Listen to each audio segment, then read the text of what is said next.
Alright, Suraj, let's review your planning. So, out of those 5 6 that you had done, this is one in which we are in some way interested.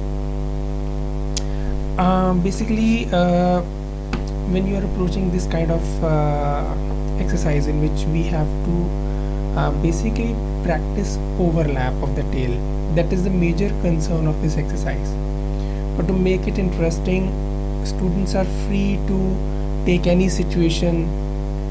Commonly used situations are where this head is going through the main body is going through some kind of maze, some kind of obstacles, or sometimes there are some things falling from here and there and it's trying to hide. These are just the ways to make it interesting if you can handle that. We do limit the time to 1 week.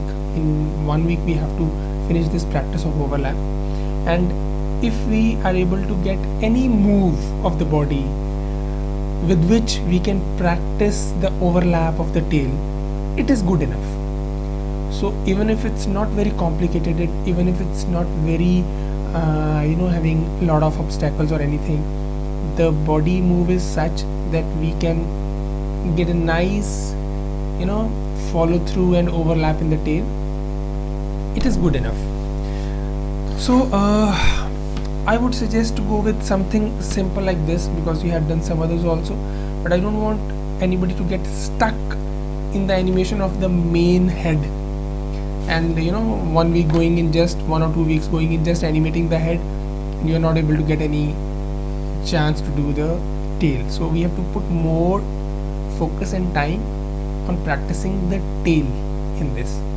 So let's say if we want to do this, one suggestion would be like it looks like that as if you are making it go straight here and then turning and then straight back.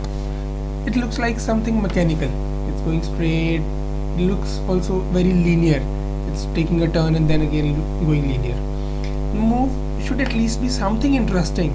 There should be variety in timing and spacing, so that there is an interesting drama going on, and you also get a chance to practice the tail and overlap, because when the body will sometimes move fast and sometimes slow, you will get a chance to enjoy that.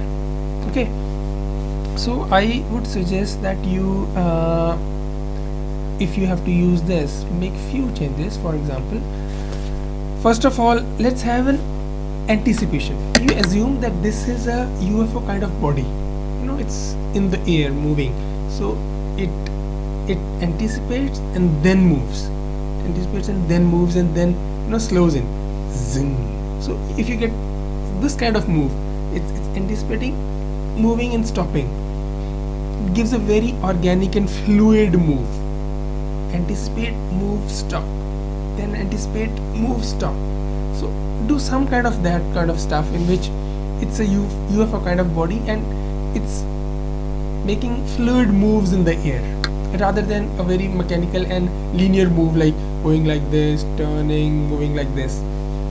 That will not give you any scope to play with the overlaps, right?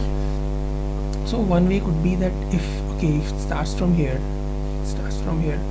you make it go back in anticipation, and then from here it's making a move something like this, or maybe something like this, stopping somewhere here, and then tail doing whatever tail wants to do, and then again this anticipates back, and then again it makes another, and then it anticipates again, and then again it makes a bigger move kind of thing somewhere here, then again it stops and settles, or maybe it overshoot and comes back, overshoot and come back. So make that kind of moves, it overshoots and come back here. So you again get a chance of good overlaps. It's when it's going back, you get a chance of playing with the tail here, and then it shoots, and the tail is following, and then again it does something of overlap here, then again it anticipates, then again it shoots, again we have got, you know, this kind of thing, the tail is behind, and then it again stops here, we again get a chance of doing some overlapping thing, and it's settling back here. So this is one way we can achieve it. We can change this particular motion to something like this. Another way could be like, here it is, it goes back, and from there it's making a big kind of move like this. It's making a fluid move kind of thing. Let me, like, it's in a way reaching there, stopping, and then again going. But I think the first one would give you more chance of, you know, playing with the overlaps. It anticipates and it shoots there, and then stops there, then again anticipates, and then again shoots and stops and settles. So it's a fluid kind of motion. You just play it with your hand first. It's always suggested that you first play it with your hand, so that you have in your mind how the move is going to be. So let me have it like, then again this, I'm having it like this, it's going there, shooting, then anticipating, and then again shooting and settling. Got it? Alright, thank you.